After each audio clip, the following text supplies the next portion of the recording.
Buenas noches o buenas tardes o buenos días, dependiendo de cuando estén escuchando esta clase. Bienvenidos a la lección número 6. El día de hoy vamos a conversar sobre 3 temas y vamos a ir introduciéndonos un poco más a la parte más práctica del derecho notariado. Ya dejamos atrás, por decirlo así, la parte más teórica, más deontológica. Entonces, bueno, los temas que vamos a abordar hoy son los instrumentos públicos, los documentos notariales y el protocolo.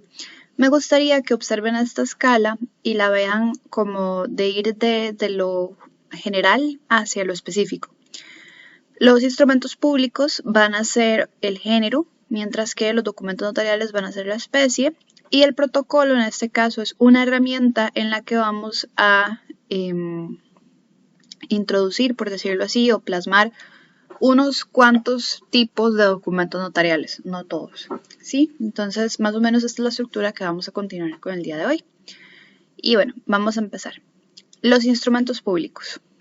¿A qué nos referimos cuando nosotros estamos hablando de instrumentos públicos? Bueno, en primer lugar, estamos hablando de instrumentos jurídicos, los cuales se pueden definir como formas mediante las cuales el derecho preceptúa la posibilidad que tienen las personas de constatar un hecho o bien disponer de sus intereses, es decir, las diferentes formas que puede tener el negocio jurídico.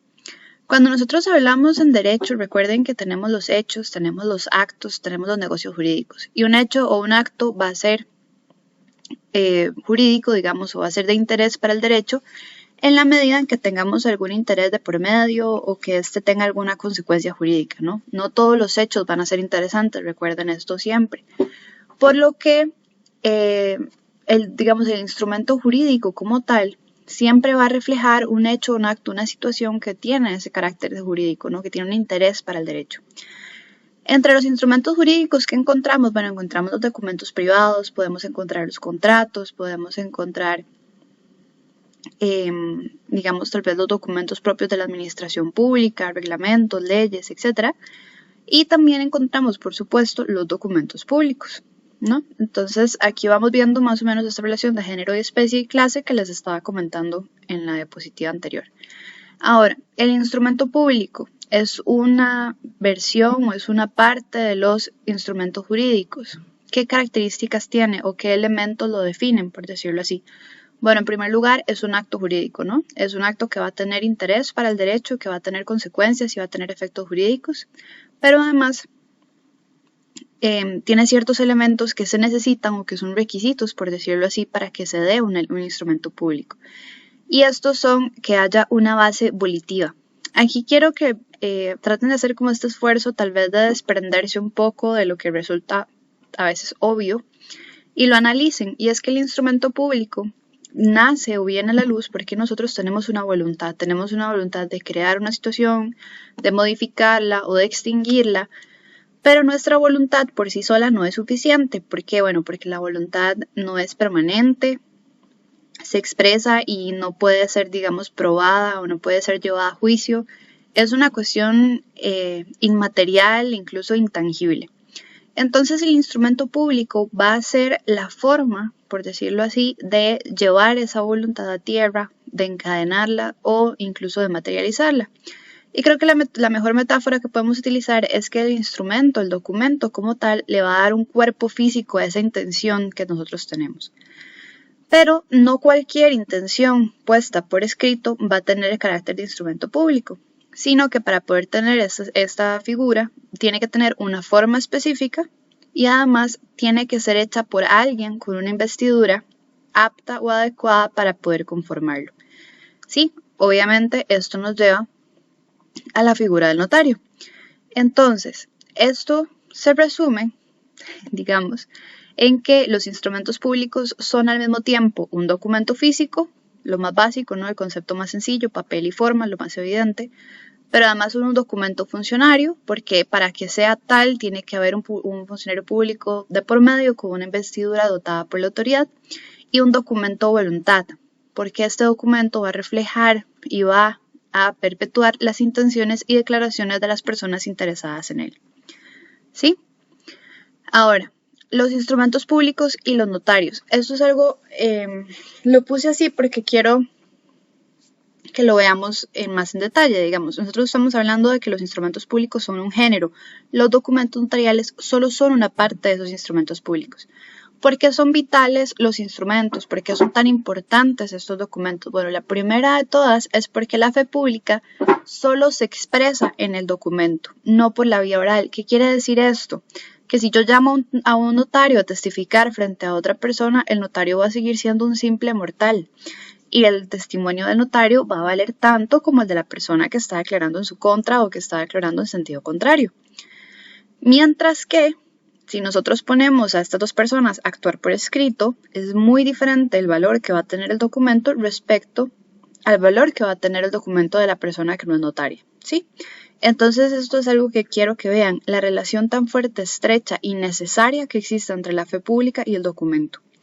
Ahora, ¿qué más se nos dice? Bueno, los documentos son una estancia de certidumbre de los hombres, de su acontecer, son la prueba de su existencia, de su pensamiento, de sus intenciones, así como de su razón y voluntad. Esta, pues, es la definición, digamos, la razón por la que los documentos son necesarios. La razón detrás de todo es la permanencia, es la capacidad que tenemos de poder llevar esta intención y mostrársela a otra persona que no tiene nada que ver y que tal vez ni siquiera conoce las partes y hacer que esa intención se materialice o que se actualice, ¿sí? Pero además es importante porque la función del notario, o sea, el fin del notario como tal, es el documento. Es realizar el negocio jurídico que está plasmando en ese documento y toda actuación en la que el notario esté involucrado de una u otra forma siempre va a terminar o va a derivar en un documento, que no necesariamente va a ser un documento protocolar, puede ser un acta como ya lo hemos visto, puede ser una certificación, pueden ser fotocopias, pueden ser traducciones, ¿sí?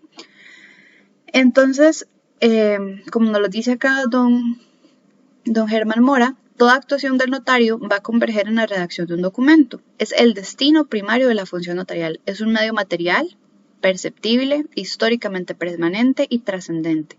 Entonces va a cumplir esa función que tenemos nosotros o esa necesidad que tenemos nosotros de permanencia en el tiempo para dar seguridad jurídica a una determinada situación, ¿sí?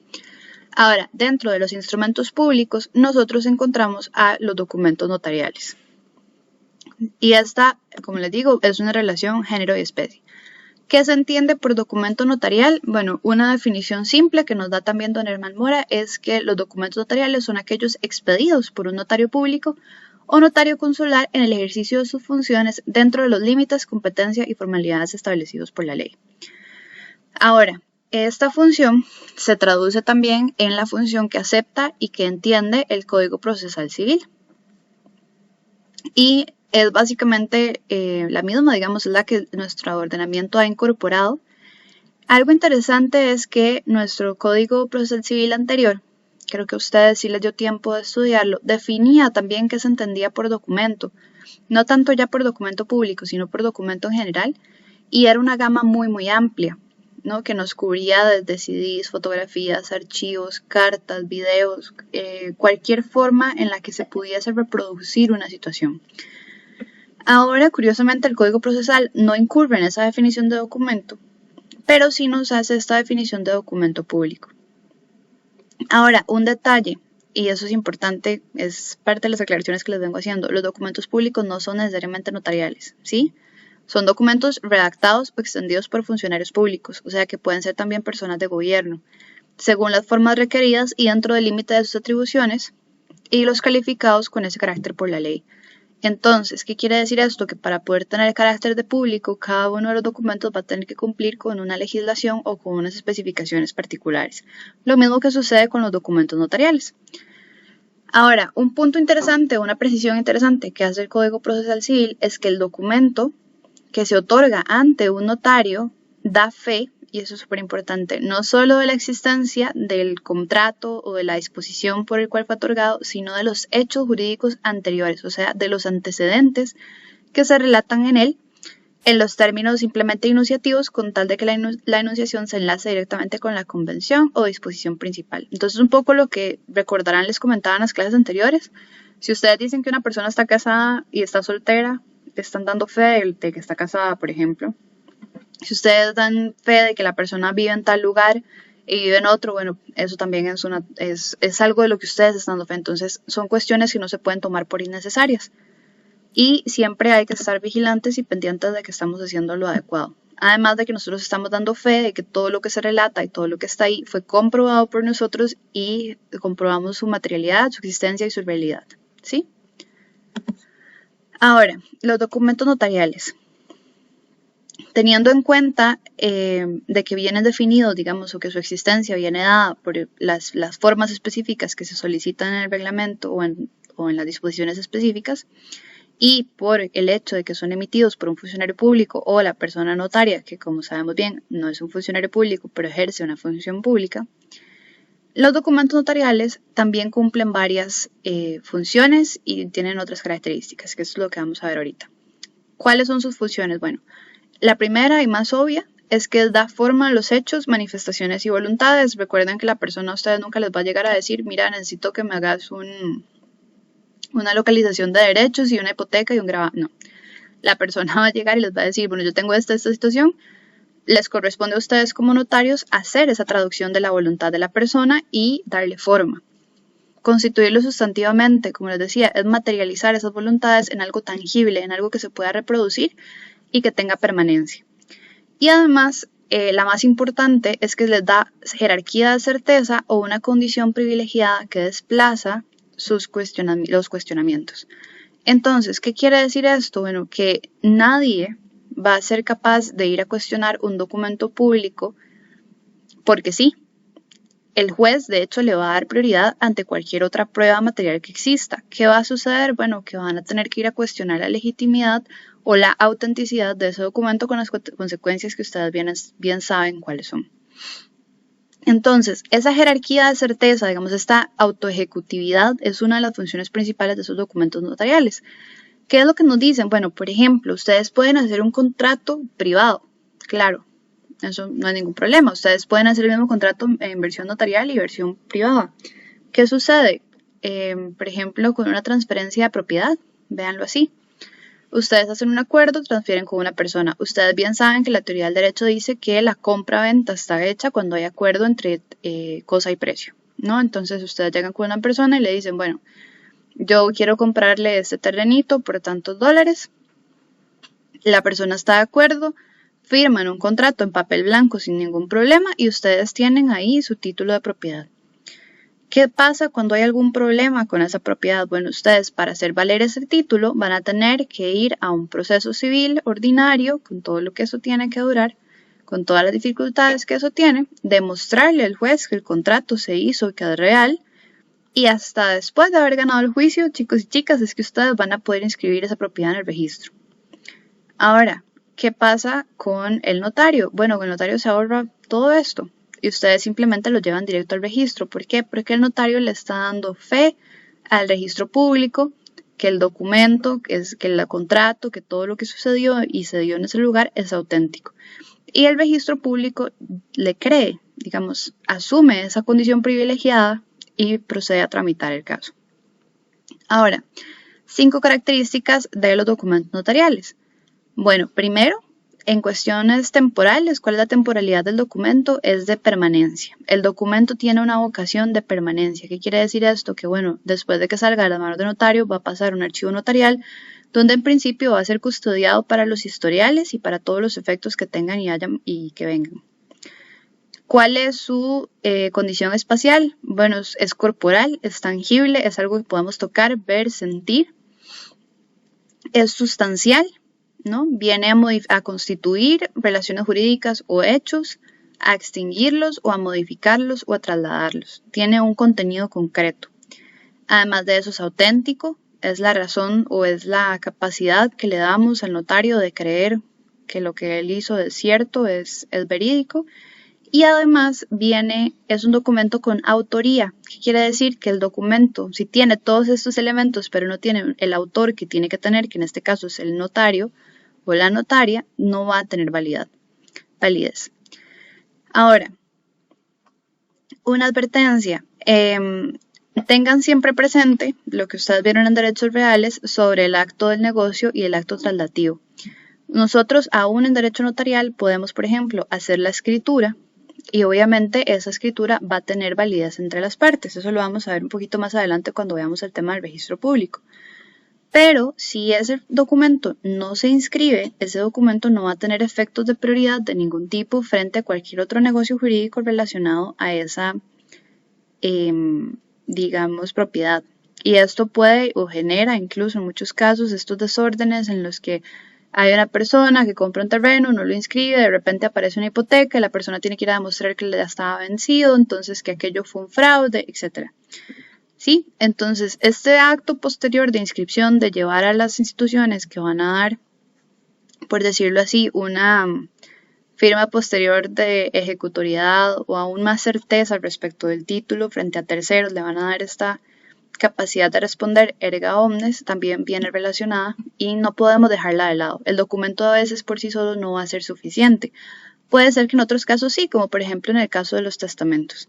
Y aún entonces el testamento tiene que llevarse al archivo notarial, entonces para que lo tengan presente. Además, obviamente, cada documento tiene que contar con sus reproducciones, entonces vamos a ver cómo interactúan todos estos. Ahora, hay ciertos aspectos formales que exigen los documentos notariales. Quiero que tengan muy presente que el derecho notarial, el derecho en general es esclavo de las formas, ¿no? Ustedes bien lo saben, tiene sus antecedentes incluso religiosos, ceremoniosos, y incluso ahora, incluso en estos momentos, la forma se privilegia, especialmente en el derecho notarial, al punto que si nosotros no cumplimos con cuestiones tan básicas como estas que les voy a comentar, el documento carece de toda validez. Entonces, eso es algo importante. La forma va a venir también a imprimirle o es un elemento esencial de ese documento notarial. ¿Qué aspectos tenemos que tener en cuenta? Por ejemplo, que el protocolo siempre, todas las escrituras tienen que estar en español, excepto excepciones como los nombres, las marcas y los lugares. En cualquier documento notarial, eso no es solo en el protocolo. Ahora, cuando nosotros hablamos de tachaduras, raspaduras, enreblonaduras, no pueden existir en ningún documento notarial. Cuando hay que enmendar alguna situación, se enmienda al final del documento por una nota o por un documento adicional si es necesario, si ya se firmaron, por ejemplo. No se permite el uso de cifras, esto es decir, digamos, no se pueden escribir los números como números, sino que si ustedes van a escribir una cédula, tienen que escribir 1, 14, 89 con letras, ¿sí? Excepto cuando estamos traduciendo o haciendo transcripciones literales del protocolo, lo que se llama una protocolización, o cuando estamos certificando fotocopias, porque dice hace la fotocopia, nosotros no podemos alterarlo, ¿sí? Ahora tenemos también que aplicar o utilizar papel tamaño oficio y obviamente los medios de seguridad dispuestos por la Dirección Nacional de Notariado del Registro Público. Recordarán en la exposición de la compañera que cualquier actuación de notario prácticamente tiene que hacerse en papel de seguridad o dentro del protocolo. Adicionalmente, bueno, y no sé si recuerdan que utilizamos los sellos blancos, los sellos de tinta, etc. Adicionalmente, no pueden haber abreviaturas ni acrónimos, ni símbolos, ni signos de ningún tipo. Además, no pueden haber espacios en blanco. Terminada la escritura, inmediatamente se ponen las firmas y los sellos y lo que se tenga que dejar en blanco tiene que ser lo mínimo posible. Y además, cualquier documento notarial que se haga tanto en protocolo como fuera del protocolo tiene que hacerse mecanografiado y con tinta indeleble, que quiere decir que no se puede borrar, para garantizar esa permanencia. ¿Sí? Ahora, los documentos notariales, como ustedes bien lo saben, pueden darse dentro del protocolo o fuera del protocolo. Entonces, antes de empezar a hablar de los tipos de documentos que pueden darse en el protocolo, vamos a conversar sobre este instrumento del notario. Porque la verdad es que es uno de los elementos esenciales y es de hecho lo que define la función, o sea, es lo que, decirle así, marca la pauta de la función notarial. Hay actuaciones fuera del protocolo, sí, pero normalmente son las menos. Usualmente a nosotros nos buscan por las actuaciones protocolares. Y obviamente también son algunas de las que tienen más peso en nuestras funciones, por decirlo así. Ahora, protocolo. ¿Qué quiere decir? ¿O qué significa o de dónde viene? Bueno, el primero, digamos, si nos queremos poner un poquito más científicos, es el concepto etimológico, de la etimológico, de dónde viene la palabra. protos viene de primero y colas pegar. De hecho, si ustedes buscan la palabra en la Real Academia Española, les va a decir que es como la primera hoja encolada o la primera hoja pegada, por decirlo así. Sin embargo, si nosotros obviamente consideramos la naturaleza de la función notarial, el protocolo realmente es una serie ordenada de escrituras, matrices y otros documentos que un notario o escribano autoriza y custodia con ciertas formalidades. Esta es pues, la definición que tenemos nosotros ahorita. Recordarán el protocolo que les mostré en la clase cuando conversamos sobre los mecanismos de seguridad. Es un libro, literal, tamaño oficio, con 200 hojas, con líneas de 30... con páginas, de 30 líneas, con un código específico, además de que tiene que llevar el sello del notario en la esquinita a la derecha, arriba a la derecha. Ahora, el protocolo es sumamente importante porque materializa, por decirlo así, o trae a la realidad los principios de inmatriculación y literalidad. El protocolo es la fuente de cualquier negocio, de cualquier reproducción, de cualquier testimonio, de cualquier acto jurídico que se vaya a llevar a las instituciones públicas encargadas de hacerlos. Y va a ser también el punto de partida y el lugar al que vamos a volver si hay algún problema o alguna situación en particular. ¿Sí? Y más allá del protocolo ya sería el archivo de referencias del notario, que es lo que va a, por decirlo así, fundamentar lo que se haya actuado dentro del protocolo. También materializa la literalidad, porque ahí es donde vamos a encontrar escritos los negocios jurídicos. Ahora, ¿cuál es el propósito de este protocolo? Bueno, que se conserven los negocios y que no se alteren.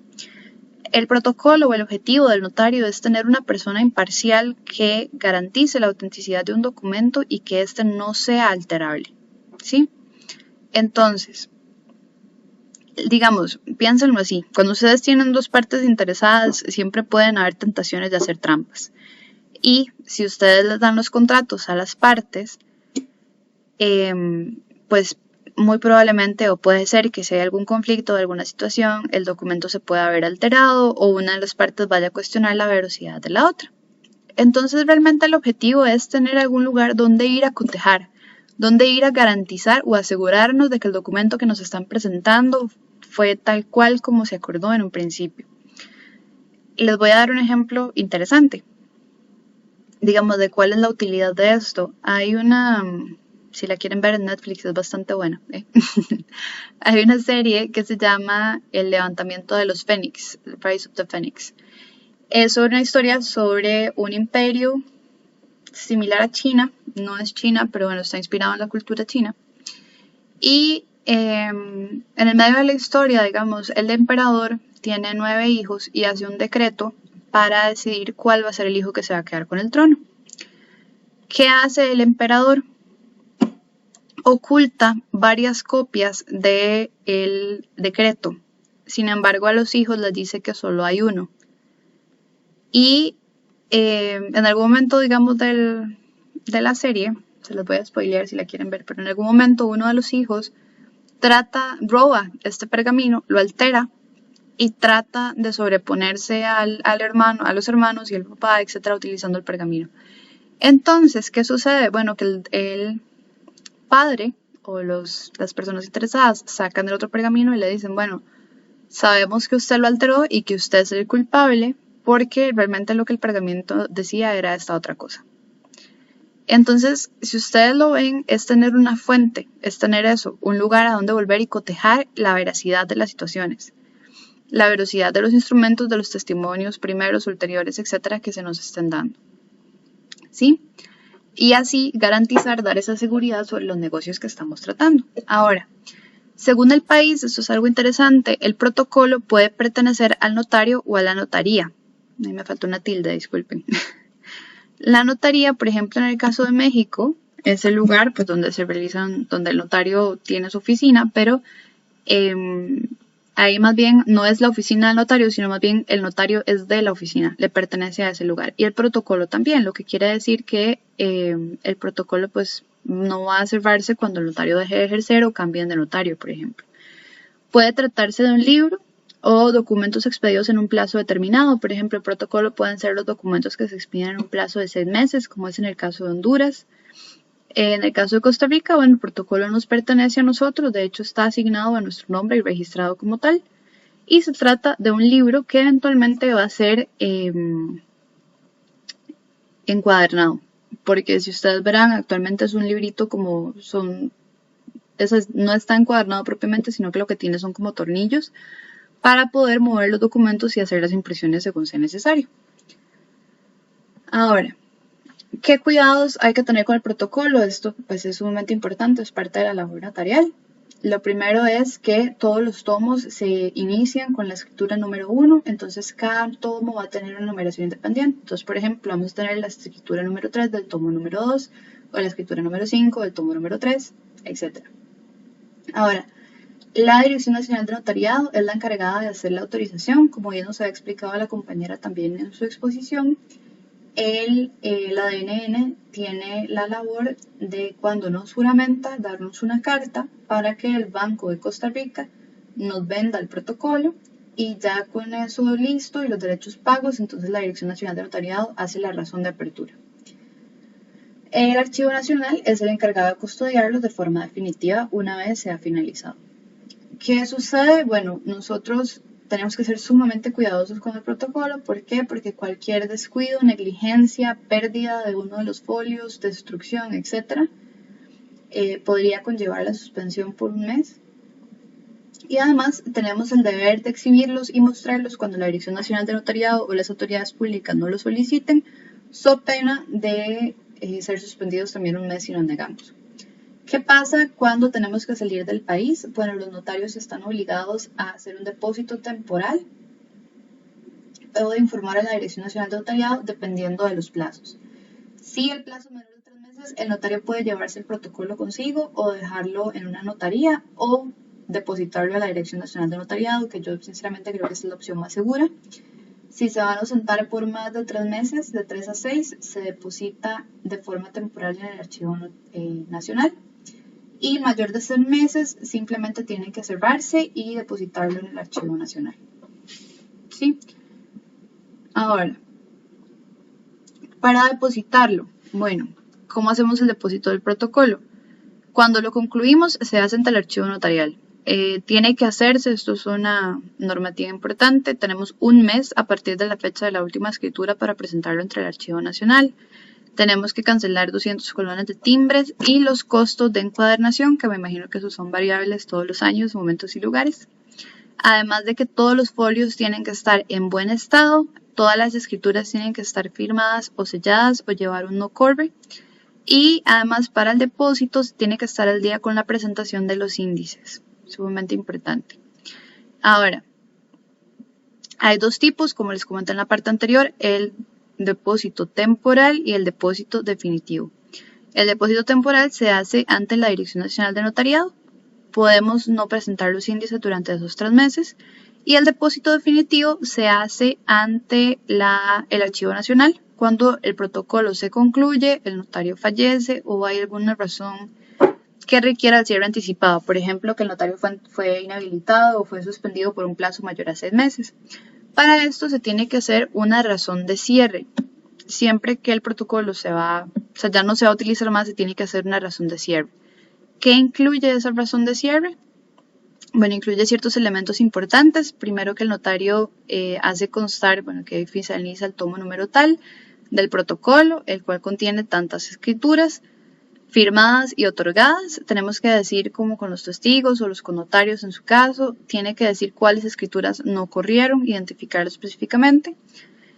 Tantos folios usados y tantos en blanco. Recuerden que siempre tiene que guardarse espacio para la razón de cierre, entonces uno podría tal vez dejar un folio en blanco al final o algo por el estilo, indicando si el protocolo, los folios todos están bien o si hay alguno que tiene manchas, por ejemplo.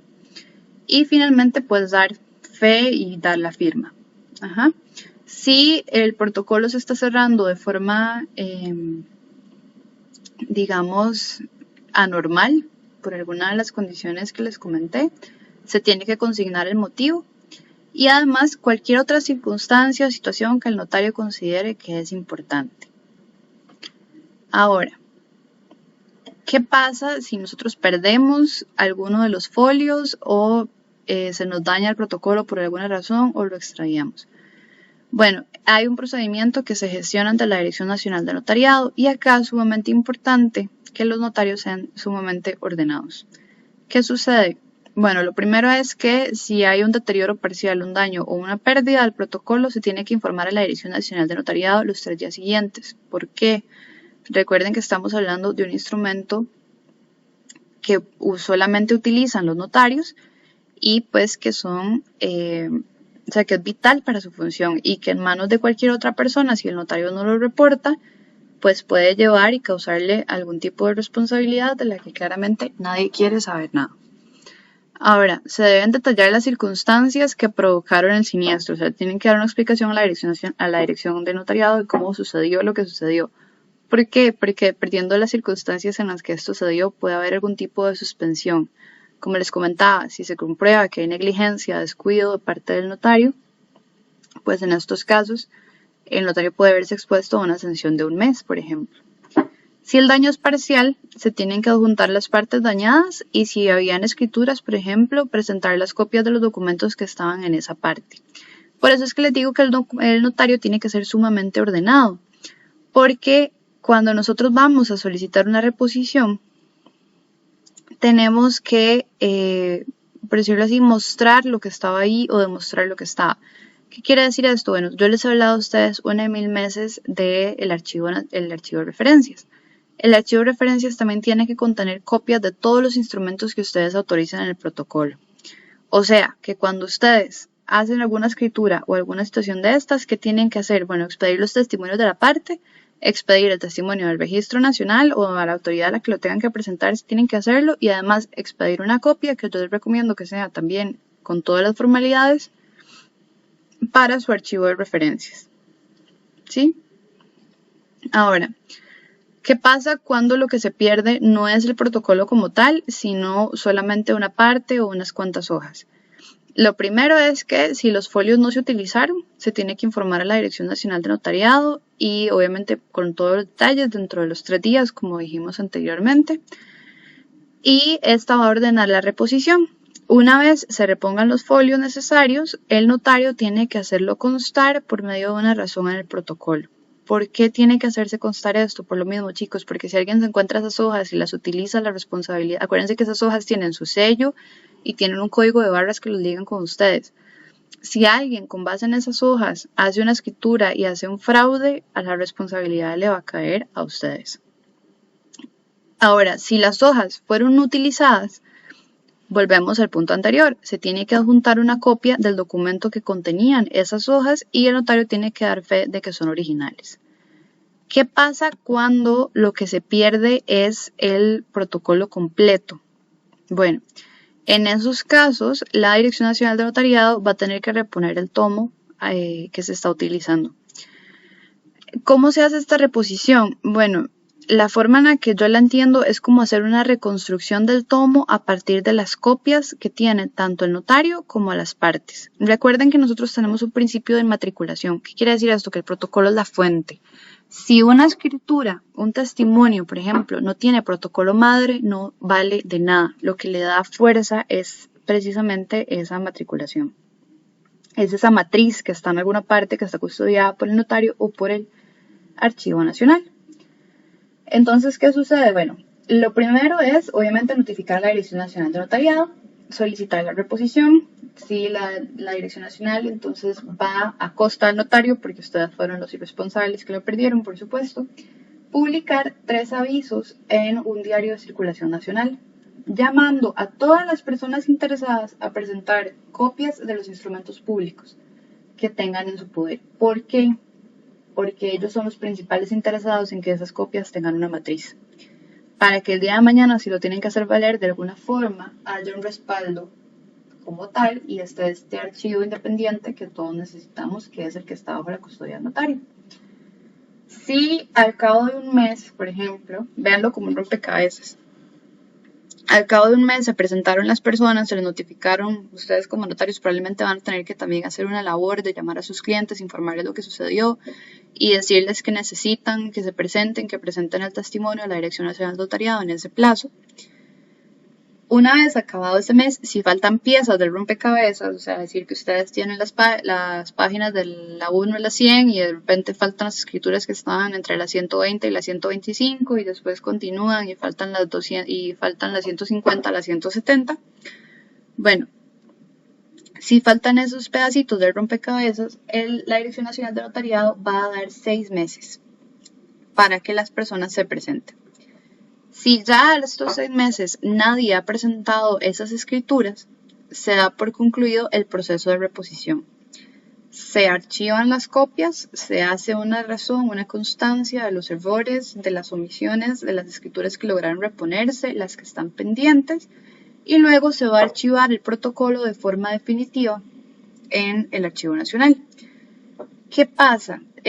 Por ejemplo, se van a preguntar ustedes, bueno, en todos estos 6 meses, ¿qué va a hacer el notario? Bueno, si se salvó de la suspensión, si es el caso, él se le puede dar permiso para comprar otro protocolo mientras el plazo de reposición termina. ¿Qué quiere decir esto? Que no es que le van a dar el protocolo nuevo con todas las escrituras para que termine las 200 hojas, no.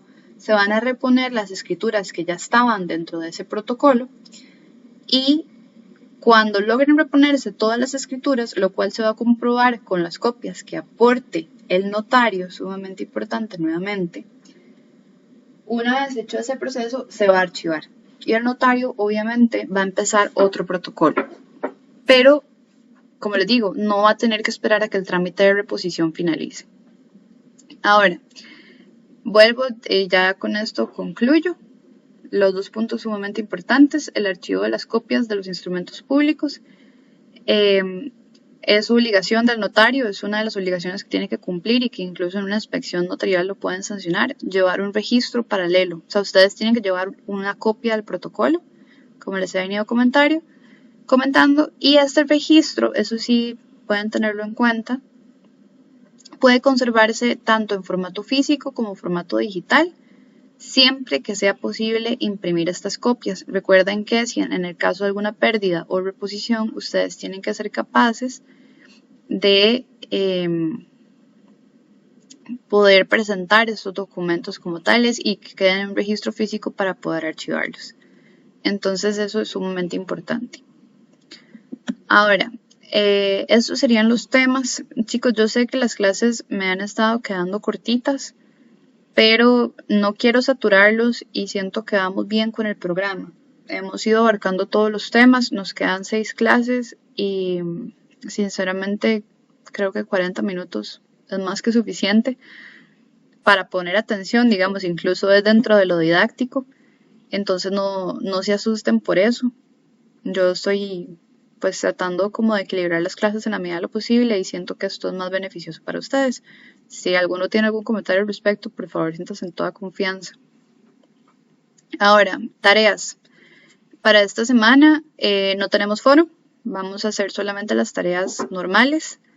Esta es la última tarea antes del examen, después de esto no voy a volver a asignar tareas, me parece que hasta el 17 de octubre.